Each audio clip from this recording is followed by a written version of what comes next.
அன்பு நண்பர்களுக்கு வணக்கம். Martin audio Trichy. நம்ம சேனலை சப்ஸ்கிரைப் பண்ணிக்கிங்க, ஷேர் பண்ணுங்கள், லைக் பண்ணுங்கள். இதை ஏன் ஆரம்பத்தில் சொல்கிறேன்னா, வீடியோ எடுத்துக்கிட்டே இருக்கிறப்ப டென்ஷன் ஆகி வீடியோ கட் பண்ணிடுறேன் நானே, கோச்சிக்காதீங்க.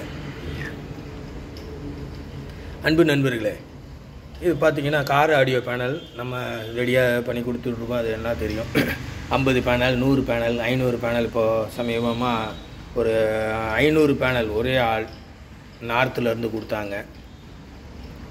ரெடி பண்ணிக்கிட்டு இருக்கோம், ஓடிக்கிட்டு இருக்கு. நான் அடுத்த வீடியோவில் காமிக்கிறேன் பாருங்கள். ஆனால் இந்த வீடியோவில் எப்போ ரிலீஸ் ஆகுங்கிறது எனக்கு தெரியாதுங்க. யூடியூப்பில் நான் போட்டு டைமை போட்டு வச்சுருவேன், அது ஆட்டோமேட்டிக்காகவே இதாகிற மாதிரி. என்னோடய பசங்க இருக்காங்க 2 பேர், அவங்க இதை டைமை செட் பண்ணி வச்சுருவாங்க. அதனால் ஓடுறப்போ ஓடும். அதனால் நீங்கள் எனக்கு எப்போயுமே வாட்ஸ்அப்பில் எனக்கு ஒரு ஸ்க்ரீன்ஷாட் எடுத்து போட்டுட்டு எனக்கு சொன்னீங்கன்னா ஓகே. இன்றைக்கி போட்டிங்களா அந்த வீடியோங்கிறீங்க நிறையா பேர். எனக்கு இன்றைக்கி என்ன வீடியோ வந்துச்சுன்னு எனக்கு தெரியாது உண்மையாலுமே. ஏன்னா நைட்டும் பகலும் உட்காந்து பேனல் செஞ்சுக்கிட்டு கிடக்குறோம். ஏற்கனவே கொஞ்சம் லேட்டில் ஓடிக்கிட்டு இருக்குது. நான் நிறையா ஆர்டருங்கிறதுனால கொஞ்சம் அப்படி தான் ஓடுது. இன்னும் அது பார்த்திங்கன்னா ரொட்டேஷன் சரியாக வர மாட்டேங்குதுங்க. காசு நம்ம நம்பி கொடுக்குறோம், அது ரொம்ப அலைய விட்றாங்க. அதான் என்ன பண்ணுறதுன்னு தெரியல,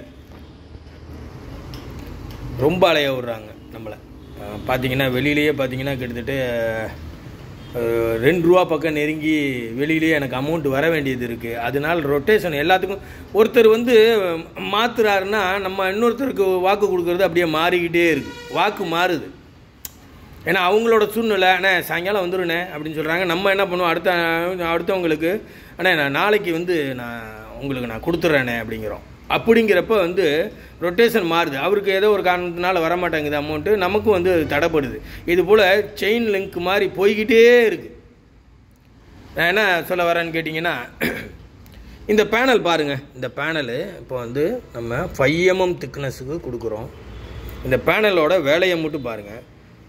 3 mm, 2 mm, 5 mm திக்னஸ்ஸு. இது பாருங்கள், நம்ம பள்ளம் எடுக்கணுங்க. இந்த மாதிரி பள்ளம் எடுத்திங்கன்னா தான் நாபு உட்காரத்துக்கு நல்லா நீட்டாக இருக்கும், அழகாக இருக்கும். இல்லைன்னா மேலே தூக்கின மாதிரி இருக்கும், நல்லா இருக்காது. இது பார்த்தீங்கன்னா இது எவ்வளோ வேலைகள் இருக்குதுன்னு பாருங்கள். உள்ளுக்குள்ளேருந்து யூஎஸ்பி ஃபிட்டிங் பண்ணுற மாதிரி இதுக்கு கைடு, இங்கே பாருங்கள், இந்த மாதிரி கைடு கொடுத்துருவோம். நாபு தனியாக இருக்குது, இது இவருக்கு எல்லாமே இருக்குது. நாபெலாம் தனியாக பேக் பண்ணியிருக்கேன். இது பாருங்களேன், இந்த நாபு வச்சு காமிக்கிறேன் பாருங்கள். இந்த நாபு இங்கே பாருங்கள், நாபோட திக்னஸ்ஸு 10 mm இருக்குது, 12 mm இருக்குது. உங்களுக்கு வச்சோம்னா நாபு எப்படி இருக்குது பாருங்கள். இதுக்கு மேலே நீங்கள் கண்ட்ரோல் ஃபிக்ஸ் பண்ணிங்கன்னா இந்த நாபு எப்படி இருக்கும்னா இந்த ஹைட்டில் இருக்கும். 5 mm மேலே தூக்கியிருக்கும், நல்லா நீட்டாக இருக்கும் பார்க்குறப்ப உங்களுக்கு.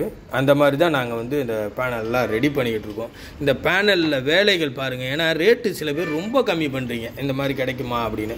நான் சொல்கிறேன் பாருங்கள். நீங்கள் மற்ற பேனல் வாங்குங்க, இந்த பேனலையும் வாங்கி பாருங்கள் எப்படி இருக்குன்னு. ஏன்னா இந்த 180 ரூபாய்க்கெல்லாம் பேனல் கிடைக்கிதுன்னு சொல்கிறாங்க. இதை எனக்கு இவர் 50 பேனல் கொடுத்தாரு. 50 கொடுக்குறேன், அதுக்கப்புறம் எனக்கு ஒரு 200 பேனலாக ரெடி பண்ணுங்கன்னாரு. சரி ரேட்டு பேசிட்டேன், 160 ரூபா பேசினேன். 160 ரூபா 65 ரூபா பேசினேன் நான். ரேட்டு எனக்கு சரியாக ஞாபகம் இல்லை, அமௌண்ட் எல்லாமே கொடுத்துட்டாரு. 160 ரூபா. ஆமாம், பேலன்ஸு ஒரு 3250 ரூபா இருக்குது பேலன்ஸ். இது என்னன்னு கேட்டிங்கன்னா, நாங்கள் இந்த அளவுக்கு பண்ணுறோம், 160 ரூபா 175 ரூபா போட்டு பண்ணுறோன்னு வச்சிங்களேன். இதில் எவ்வளோ வேலைகள் இருக்குது பாருங்கள். உள்ளுக்குள்ளேருந்து ஃபிக்ஸ் பண்ணுற மாதிரி இந்த கைடு. ஒரு நாபு பாருங்கள், 10 ரூபா போடுங்களேன். இந்த நாபு 40 ரூபா வந்துருச்சிங்க ஒரு பேனலுக்கு நாபு. இந்த கூலிங் ஷீட்டை போடுங்க. கூலிங் ஷீட்டு ஒரு ஸ்கொயர் ஃபீட் என்ன ரேட்டு விற்கிதுங்கிறது தெரியும் எல்லாத்துக்குமே. இப்போது இந்த கைடு பாருங்கள், 5 ரூபா 2 கைடு வருதுன்னே வச்சுக்குவோம். இதை 160 ரூபா 165 ரூபாய்க்கு போடுறேன். இல்லைங்க எங்கள் ஊரில் 150 ரூபாய்க்கு தராங்க. நாங்கள் இப்போ தர முடியும் அப்படின்னு பார்த்தா, இந்த பேனல் பார்த்தீங்கன்னா இது யூஎஸ்பியை மேலேருந்து ஃபிக்ஸ் பண்ணுற மாதிரி தரலாம். இன்னொன்று என்னன்னு கேட்டிங்கன்னா, நாபு இல்லை. நாபு நீங்கள் ஆர்டினரி லோக்கல் நாபு இருக்குது பார்த்தீங்களா, அந்த லோக்கல் நாபு வாங்கி போட்டுக்கலாம். நான் காமிக்கிறேன் பாருங்களேன். இந்த மாதிரி 1ஆம் நம்பர் நாபு, 2ஆம் நம்பர் நாபு, 3ஆம் நம்பர் நாபுன்னு இருக்குது. அது போல் 1ஆம் நம்பர் நாபு போட்டு கொடுக்கலாம். அதை நீங்கள் வாங்கிக்கலாம். அந்த நாபு வாங்கிட்டீங்கன்னா ரேட்டு நானும் ரொம்ப கம்மியாகவே கொடுப்பேன். நீங்கள் குவான்டிட்டி கொடுத்தீங்கன்னா நம்மளோடது எல்லாம் பார்த்தீங்கன்னா உள்ளுக்குள்ளேருந்து வைக்கிற மாதிரி. இவருக்கு பேசி அமௌண்ட்லாம் போட்டு விட்டார். பேலன்ஸு நீங்கள் கொரியர் போட்டு விட்டோன்னே போட்டு விட்டுறேன். அதுக்கப்புறம் பார்த்தீங்கன்னா ஆல்ட்ரேஷன், ஏகப்பட்ட ஆல்ட்ரேஷன், நேம் 2-3 வாட்டி மாற்றி கொடுத்துட்டாரு. அதுக்கப்புறம் பார்த்தீங்கன்னா இந்த பாருங்கள், இந்த எழுத்தில் மேலே அந்த சுழி வந்து ஒழுங்காக நான் சுழிச்சு விடல, அதனால வந்து நீங்கள் அதை ஆல்ட்ரு பண்ணுங்க அப்படின்னாரு. அவ்வளோ ஆல்ட்ரேஷன் பார்த்தீங்கன்னா இது 165 ரூபாய்க்கு மேலேயே ஆயிடுச்சு எனக்கு காசு. உங்களுக்கு தெரியும் இங்கிலீஷ் எழுத்து எத்தனை எழுத்து சக்குன்னு ஓட்டி முடிச்சிடலாம், தமிழ் எழுத்து உங்களுக்கு எப்படிங்கிறது தெரியும். ஹிந்தி எழுத்து ரொம்ப கஷ்டங்க. ஹிந்தி வந்து பார்த்தீங்கன்னா ரொம்ப நேரம் ஓடுதுங்க. அதுக்கு தகுந்த மாதிரி காசு கேட்டால் இல்லைங்க அப்படிங்க. அதனால் என்ன பண்ணுறதுன்னு கேட்டிங்கன்னா பேசி அனுப்பிச்சி விட்ருவேன் பொருளை. 200 பேனலா ஓகே அனுப்பிச்சி விட்றேன். அடுத்த வாட்டி அவங்க கேட்குறப்ப சொல்லுவேன், சார் உங்களுக்கே மனசாட்சிக்கு எப்படின்னு பார்த்துட்டு எனக்கு ஜாஸ்தியாக கொடுங்க சார்ன்பேன். சார் நிறையா பேர் ஜென்டில்மேன், ஓகே சார் எனக்கு தெரியுது சார், நான் மற்ற பேனலை வாங்கி பார்த்தேன், உங்கள் பேனல் பார்த்தேன், இப்படி நல்லா இருக்குது அப்படின்னாரு. நேற்று ஒருத்தர் ஃபோன் பண்ணார், தெலுங்கு இது எங்கள் நம்ம ஏதோ நார்த்து சைட்லேருந்து பேசினார். சார் பேனல் எவ்வளோ போகிறீங்கன்னா நான் சொன்னேன், என்கிட்ட வந்து 100 ரூபாயிலேருந்து இருக்குங்க அப்படின்னா பேனல். சார் என்ன சார் எங்கள் இடத்துல வந்து 20 ரூபாய்க்கு போட்டு கொடுக்குறாங்க அப்படின்னா. 20 ரூபாய்க்கு பேனல் போட்டு கொடுக்குறாங்களா? எனக்கு ஒரே ஷாக்கு. என்னடா 20 ரூபாய்க்கு என்னடா பேனல் போட்டு கொடுக்குறாங்க? சார் நீங்கள் அந்த ஃபோட்டோ எனக்கு அனுப்பிச்சி விடுங்கன்னாரு. ஃபோட்டோவை அனுப்பிச்சி விட்டா ஸ்டிக்கரிங் ஒர்க் பேனலுங்க. ஸ்டிக்கரிங் ஒர்க் பேனலையே 20 ரூபாய்க்கு எப்படி கொடுத்தாங்கங்கிறது தெரியல. ஏன்னா எவ்வளோ பேர் உண்மையை சொல்லுவாங்க, எவ்வளோ பேர் பொய்யை சொல்லுவாங்க. ஏன்னா பிஸ்னஸ்னாலே பொய் தானே பெரும்பாலும். எல்லாருமே வந்து கரெக்டாக பேசி தொழில் செய்யவே முடியாது. உண்மையாலுமே ஒரு சின்ன பொய்யாவது இருக்கும் பிஸ்னஸில். என் தொழிலையும் சரி உங்கள்கிட்டையும் சரி என்கிட்டையும் எவனுமே உத்தமம் இல்லை. நான் என்னையும் சேர்த்து தான் நான் சொல்கிறேன், யாருமே உத்தமம் இல்லை. ஓகேங்களா? பிஸ்னஸ்னாலே ஒரு அளவுக்கு பண்ணாதான் வாழ்க்கை ஓட்ட முடியும். ஆனால் அது வயிற்றில் அடிக்கிற மாதிரி வந்து பண்ணக்கூடாது. நான் இதை ஏன் நான் சொல்ல வரேன்னு கேட்டிங்கன்னா, சில பேர் பார்த்தீங்கன்னா அட்வான்ஸை போட்டுட்டு 50 பேனல் 60 பேனல் 100 பேனல்பாங்க. ஆனால் காசு வந்து எடுக்க மாட்டேங்கிறாங்க, ஃபோன் எடுக்க மாட்டேங்கிறாங்க. அதுக்கு பார்த்தீங்கன்னா ஒரு 6 மாதம் 7 மாதம் எங்கிட்டயே கிடக்கும். ரொட்டேஷன் பாதிக்குது இதனால. இப்போ நான் என்ன பண்ண போகிறேன்னு கேட்டிங்கன்னா, அந்த மாதிரி நேம் போட்டவங்களுக்குலாம் அந்த நேமை மட்டும் வெட்டி விட்டு வேறு ஏதாவது ஒரு நேம், சோனி அந்த மாதிரி நேம், அந்த அவங்க நேமுக்கு தகுந்த மாதிரி வெட்டி அந்த மாதிரி போட்டு ரேட்டு கம்மியாகவே பேனல் கொடுக்கலான்னு நினைக்கிறேன். இதுக்காகவே ஒரு ரூமை பிடிச்சி வாடகை கொடுத்து அதில் பேனலாக கொட்டி வச்சுக்கிட்டு இருக்காங்க, மூட்டையா. நம்ம அரிசி சாக்கு இருக்குது பார்த்தீங்களா, 25 கிலோ அரிசி சாக்கு, அது ஃபுல்லாக பேனலாக வச்சுருக்கேன். நான் அது ஒரு வீடியோவே எடுத்து போடுறேன் பாருங்களேன், யார் பேனலில் போட்டு வச்சுருக்கேன்னு பாருங்களேன். இந்த மாதிரி பண்ணாங்கன்னா நான் எப்படி தொழில் நடத்த முடியும்? நீங்களே சொல்லுங்க பார்ப்போம். மனசாட்சிக்கு விரோதம் இல்லாமல் ஒவ்வொரு வேலையும் நான் செஞ்சுக்கிட்டு இருக்காங்க. மனசாட்சிக்கு விரோதம் இல்லாமல். ஏன்னா நம்ம செய்கிற பாவம் எதுவாக இருந்தாலும் சரி, நம்ம பிள்ளைங்களை சாரும் நான் நினச்சி செஞ்சுக்கிட்டு இருக்கேன். தயவு செய்து வீடியோ பெருசாக போகுது, என்னோட ஆதங்கத்தை நான் இதில் சொல்லியே ஆகணுங்கிறதுக்காக சொல்கிறேன். கிட்டத்தட்ட பார்த்தீங்கன்னா ஒரு 2 லட்சம் ரூபா வரைக்கும் எனக்கு அமௌண்ட் வர வேண்டியதே இருக்குது வெளியில், சில்லறையா. அது கேரளாவில் பார்த்தீங்கன்னா எனக்கு 3-4 அமௌண்ட் பெரிய அமௌண்ட் வர வேண்டியது இருக்குது. நான் இதுக்காக என்னன்னு பார்த்தீங்கன்னா 2 வீலரில் தான் அலைஞ்சிக்கிட்டு இருக்கேன். நான் கொடுக்குற கடைக்காரவங்களுக்குலாம் என்னை பற்றி நல்லாவே தெரியும். நான் 2 வீலரில் தான் அலையிறேன். ஏன்னா அவங்ககிட்ட அங்கே கொண்டு போய் கொடுத்துட்டு அப்படியே அங்கேருந்து கேரளாவுக்கு வண்டியில் போவேன். நைட்டு 2 மணி 1:30 மணிக்கு, காலையில் விடிய காலையில் இங்கேருந்து திருச்சியிலேருந்து 4 மணிக்கு கிளம்புவாங்க. இங்கேருந்து நேராக பொள்ளாச்சி போவேன். பொள்ளாச்சியிலேருந்து டிஸ்ட்ரிபியூட் பண்ணிவிட்டு அங்கேருந்து என்ன பண்ணுறதுன்னு கேட்டிங்கன்னா அப்படியே வால்பாறையில் போய் ஒரு 2 பேர்த்துக்கு, நம்ம மெக்கானிக் ஒருத்தவங்க 2 பேர் இருக்காங்க, அவங்கள போய் பார்த்துட்டு திருப்பி இறங்கி மூணாறு போயிடுவேன். உடுமலைப்பேட்டை வழியாக மூணாறு போயிடுவேன். மூணாறு போய் நம்ம மூணாறுலேருந்து கொஞ்சம் ஒரு 20-25 கிலோமீட்டரில் வந்து இந்த பள்ளிவாசல் ஒன்று இருக்குது, அங்கே ஒரு 2-3 கடைங்களுக்கு சப்ளை பண்ணுறேன். அங்கேயே ஒருத்தர் என்ன பண்ணாருன்னு கேட்டிங்கன்னா, கேரளாவுக்கு வாங்கி சப்ளை பண்ணிக்கிட்டு தான் இந்தோனேஷியாவுக்கு வாங்கி பொருளை கொடுத்துக்கிட்டு இருந்தார். இந்தோனேஷியாவுக்கு வாங்கி அந்த பொருளை கொடுத்துக்கிட்டு இருந்தார். அவர் என்ன பண்ணிட்டார், இப்போ காசை நமக்கு நிறுத்திட்டார். அவர் இப்போ இந்தோனேஷியாவில் இருக்காப்புல. இப்போ நாங்கள் வேறு மாதிரி பேசி காசுக்கு ஏற்பாடு பண்ணிக்கிட்டு இருக்கோம். வீட்டில் லேடிஸ் இருக்காங்க, அவங்ககிட்ட போய் எப்படி பேசுவீங்க? அண்ணன் தம்பி 2 பேருமே அங்கே செட்டில் ஆகிட்டாங்கன்னா அங்கே வேலைக்கு போயிட்டாங்க. அதனால் நம்ம காசை வந்து நிறுத்தி வச்சுருக்காங்க.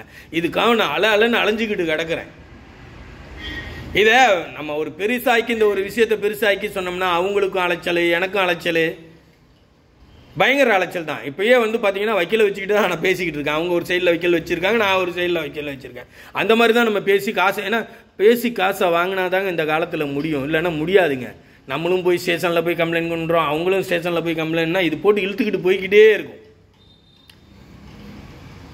இதை நான் ரொம்ப நாளாக சொல்லணும்னு நினச்சேன், இந்த வீடியோவில் சொல்கிறேன். தயவு செய்து கோச்சிக்காதீங்க. இவ்வளோ தூரம் நான் பேசுனேன்னு என்னோடய ஆதங்கத்தை சொல்கிறேன்.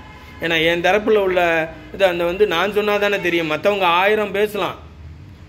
ஏன்னா நம்ம குடும்ப விஷயத்தை பற்றி 1000 பேசலாம். உங்கள் குடும்பத்தை விஷயத்தை பற்றி நான் என்னென்ன வேணாலும் பேசலாம். ஆனால் உங்களுக்கு தான் தெரியும். உங்கள் இடத்த நீங்கள் தவிர வேறு யாராலையும் பூர்த்தி பண்ண முடியாது. இப்போ நினச்சா, கடவுள் நினச்சாலே, ஒரு பேச்சுக்கு சொல்கிறேன், கடவுள் நினச்சா என்ன வேணாலும் நடக்கும். இப்போ இந்த இடத்துல, இந்த பிளேஸில் ஒரு ஆளை எடுத்துகிட்டு அந்த பிளேஸுக்கு தகுந்த மாதிரி போட்டால் அந்த பிளேஸில் அந்த ஆளுக்கு என்ன தெரியும்? புது ஆள் போய் ஒன்றும் பண்ண முடியாது. ஒருத்தர் ஸ்டேட்டஸில் கூட ஒரு இதில் கூட வச்சுருந்தார், வாட்ஸ்அப், என்னை தவிர வேறு ஒருவனும் என் இடத்தை நிரப்ப முடியாது அப்படின்னு போட்டிருந்தார். ரொம்ப அழகான வார்த்தை அது. உண்மைதாங்க. அது யாராலையும் முடியாது. எந்த ஒரு குடும்ப தலைவனாலையும் முடியாது. குடும்ப தலைவன் போயிட்டானா அந்த இடத்த யாராலையும் நிரப்ப முடியாது. சும்மா கொஞ்ச நாளைக்கு வேணாலும் இருக்கலாம், காலம் ஃபுல்லாக வர முடியாது. ஓகே நண்பர்களே, ரொம்ப நேரம் பேசிட்டேன் video. I am very sorry. நான் ரொம்ப உண்மையாக தான் நடந்துக்கிறேன். அதுக்கப்புறம் உங்கள் பிரியம். ஏன்னா நிறையா பேர் சப்ஸ்கிரைப் பண்ணாமையே பார்த்துக்கிட்டு இருக்கீங்க. காசுங்கிறது ஒரு முக்கியமே இல்லைங்க. வாழ்க்கையில் எவ்வளோ விஷயங்கள் இருக்குது. எவ்வளோ விஷயங்களில் நான் இழந்திருக்கேன். உண்மையாலுமே மனசார சொல்கிறேன், நான் எவ்வளவோ விஷயங்கள் இழந்திருக்கேன். அதை நான் இதை நினச்சேன்னு வச்சிங்களேன், எனக்கு அழுக வந்துடும். அந்தளவுக்கு அழுக வரும். ஏன்னா எனக்குள்ளேயும் எவ்வளவோ விஷயங்கள் இருக்குது, ஏமாற்றங்கள் இருக்குது, ஏமாற்றிருக்காங்க. ஒவ்வொன்றுக்கும் நான் எவ்வளோ பாடுபடுறேன்னு எனக்கு தான் தெரியும். வாய்க்கு வந்த மாதிரி நிறையா பேர் பேசுகிறீங்க. தயவு செய்து என்னோட இடத்துல இருந்து நீங்கள் பாருங்கள். என்னன்னு இல்லை, யாரையுமே அப்படி பேசாதீங்க. முக்கியமாக நம்ம மெக்கானிக் பேசுகிறீங்க, உங்களுக்கு என்ன சூழ்நிலைன்னு உங்களுக்கே தெரியும். அதெல்லாம் பேசாதீங்க, தயவு செய்து பேசாதீங்க. நிறைய பேசின ஆடியோலாம் என்கிட்ட இருக்குது.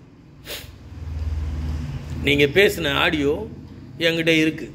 என் கஸ்டமர்கிட்டையே பேசியிருக்கீங்க நீங்கள்.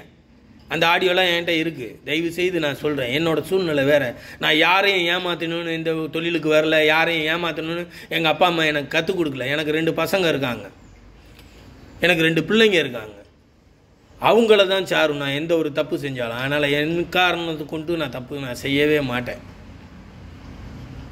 ஓகே நண்பர்களே, இந்த வீடியோ 2 பார்ட்டாக வந்தாலும் வரும், ஒரு பார்ட்டாக வந்தாலும் வரும். தயவு செய்து வீடியோ ஃபுல்லாக பாருங்கள்.